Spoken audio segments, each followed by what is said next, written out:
నమస్తే. ఏదైతే Afzalgunj police station పరిధిలోని పాత బస్తీలో ఒక అగ్ని ప్రమాదం అయితే చోటు చేసుకుంది. దీనికి సంబంధించి 3 అంతస్తుల రెసిడెన్షియల్ అపార్ట్మెంట్ లో పెద్ద ఎత్తున మంటలు అయితే సంభవించాయి. ఈ మంటల్లో దాదాపు 10 మంది కూడా చిక్కున్నట్టుగా అక్కడ ఉన్న స్థానికులు కావచ్చు, అక్కడ ఉన్న పోలీస్ వ్యవస్థ చెప్తా ఉన్నారు. దీనికి సంబంధించి అక్కడ 6 అగ్నిమాపక సిబ్బంది దానికి సంబంధించిన వెహికల్స్ అయితే వచ్చాయి. అక్కడ ఫైర్ ఇంజన్స్ 6 ఫైర్ ఇంజన్స్ తో కూడా అక్కడ మంటలాపే కార్యక్రమం జరుగుతూ ఉన్నాయి. ఎంత ఆర్పినా కూడా అక్కడ ఇంకా కూడా చల్లార్చకపోవడం అయితే ఒక పెద్ద అదిగా చెప్పుకోవచ్చు. ఎందుకంటే దాదాపు దాని పక్కనే ఒక ప్లాస్టిక్ గోదాం ఉండడం వల్ల ఆ ప్లాస్టిక్ గోదాం వల్ల ఇంకా ఎక్కువగా మంటలు సంభవించి ఒక పెద్ద ఎత్తున కూడా అక్కడ నుంచి పక్క ఇంటికి వ్యాపించడం లాంటివి కూడా జరుగుతూ ఉన్నాయి. దీనికి సంబంధించి అక్కడ సిబ్బంది అటు ఏదైతే భద్రతా సిబ్బంది మూడు వ్యవస్థలుగా విడిపోయి అక్కడ పనిచేస్తూ ఉంది. ఒకటి ఏదైతే పక్క ఉన్న బిల్డింగ్స్ కానీ అక్కడ ఆనకుండా ఆ మంటను తలెత్తకుండా ఫైర్ ఇంజన్స్ లో ఏర్పాటు చేశారు. ఇంకో సిబ్బంది ఫైర్ ఇంజన్స్ తో మంటలాపే ప్రక్రియలో ఉన్నారు. ఇంకొందరు అక్కడ ఎంతమంది అయితే చిక్కుకున్నారో వాళ్ళందరినీ కాపాడే ప్రయత్నం అయితే చేస్తా ఉన్నారు. అందులో నెలలు కూడా నిండని కొన్ని నెలల ఒక చిన్నారి కూడా ఉంది అని చెప్పి చెప్తా ఉన్నారు. చిన్నారి కూడా కాపాడే ప్రయత్నం చేశామని చెప్పేసి కూడా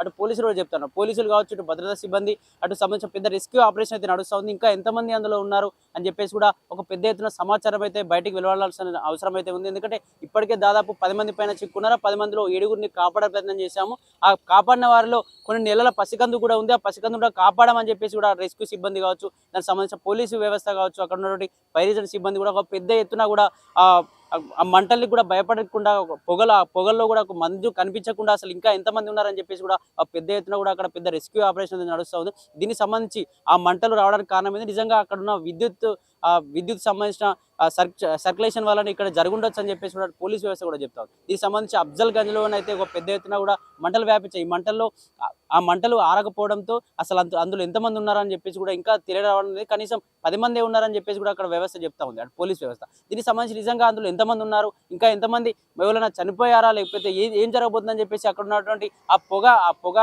ఆగిపోయి అక్కడ మంటలు ఆగిపోతే మాత్రమే తెలియాల్సిన అవసరం ఉంది. దీనికి సంబంధించి నిజంగా ఆర్పే ప్రయత్నాలు జరుగుతున్న 4 దిక్కులు, ఎక్కడైతే 6 దిక్కుల దాని చుట్టూ ఆ బిల్డింగ్ రెసిడెన్షియల్ బిల్డింగ్ ఏదైతే ఉందో దాని చుట్టూ 6 దిక్కుల ఆ రెసిడెన్షియల్ బిల్డింగ్ చుట్టూ 6 దిక్కుల ఈ 6 ఫైర్ ఇంజన్స్ అయితే పెట్టి ఏర్పాట్లు చేస్తూ ఉన్నారు. ప్రతి 6 ప్లేసుల నుంచి కూడా నీళ్లు పడతా ఉన్నారు. కూడా కొంచెం కూడా మంటలు తగ్గకపోవడంతో కూడా అక్కడ ఉన్న స్థానికులు కూడా అందరూ అక్కడ ఖాళీ చేసి భయభ్రాంతులతో అక్కడ ఉన్న సామాన్లన్నీ తీసుకెళ్లి వేరే ప్రదేశాన్ని కూడా వెళ్తున్న పరిస్థితి. దానికి సంబంధించిన పొగలో ఎన్ని బిల్డింగ్స్ అంటుకుంటున్నాయా, ఎందుకంటే దాదాపు ఇరుకురుకుగా ఉంటాయి. హైదరాబాద్లో ఒక కాలనీ అంటే ఇరుకురుకుగా ఉంటుంది, బిల్డింగ్స్ అన్ని దగ్గర ఉంటాయి. కాబట్టి ఇంకేదైనా బిల్డింగ్లోకి వెళ్ళే అవకాశం ఉందా, దానికి సంబంధించి అక్కడ ఉన్నటువంటి ఆ బిల్డింగ్లో ఏదైతే గ్యాస్ సిలిండర్స్ ఉంటాయి, గ్యాస్ సిలిండర్స్ పరిస్థితి ఏంది, ఆ గ్యాస్ సిలిండర్స్ అంటుకుంటే మరి నిజంగా ఫ్యామిలీ ఇంకెవరైనా చిక్కుకొని పోయారా, ఆ పొగల్లో కనిపించకుండా పొగల్లో కొందరికి శ్వాస సంబంధించి ఇబ్బందులు పడే వాళ్ళు కూడా ఉంటారు. ఆ శ్వాస సంబంధించి ఇబ్బంది పడే వాళ్ళు అక్కడ ఏమైనా ఇబ్బందులు పడతా ఉన్నారని చెప్పేసి కూడా అటు పోలీస్ వ్యవస్థ కావచ్చు, ఇటు రెస్క్యూ సిబ్బంది అయితే పెద్ద ఎత్తున కూడా రెస్క్యూ నిర్వహిస్తూ ఉన్నారు.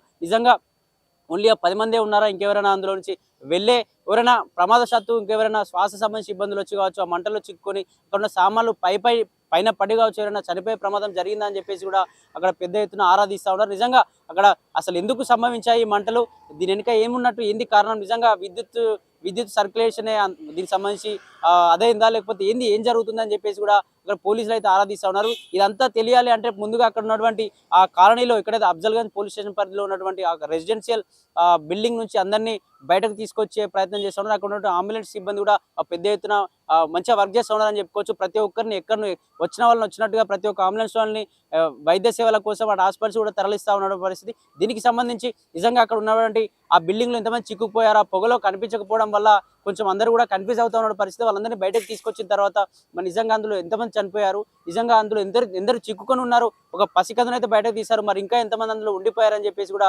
తర్వాత అటు మొత్తం క్లియర్ అయిపోయిన తర్వాత కూడా అటు పోలీస్ వ్యవస్థ కావచ్చు, దీనికి సంబంధించిన భద్రతా సిబ్బంది అయితే తెలియజేస్తామని కూడా చెప్తున్నారు. ఇప్పటికైతే అక్కడ దానికి సంబంధించి కట్టుదిట్టం అయితే ఏర్పాట్లు జరుగుతూ ఉన్నాయి. అటు ఫైర్ ఇంజన్ సిబ్బంది పనిచేస్తూ ఉంది. ఒక 3 వ్యవస్థలుగా విడిపోయి ఒక పెద్ద ఎత్తున ఆ మంటలార్పే ప్రక్రియలో పాల్గొన్నారు. దీనికి సంబంధించి నిజంగా అంతా అయిపోయిన తర్వాత అక్కడ ఏం జరిగింది, నిజంగా అందులో ఎవరైనా చనిపోయారా, లేకపోతే నిజంగా ఎంతమంది చిక్కుపోయారా అని చెప్పేసి కూడా బయటకి సమాచారం చెప్తామని చెప్తారు. చూడాలి మరి అక్కడ నిజంగా ఏం జరిగింది, నిజంగా అగ్ని సంబంధించి అగ్ని జ్వాలలు ఎలా వచ్చాయి, నిజంగా అక్కడ ఉన్న ప్లాస్టిక్ సంబంధించిన పరిశ్రమకి నిజంగా ఎలా అంటుకున్నాయని చెప్పేసి కూడా తెలియాల్సిన అవసరం ఉంది.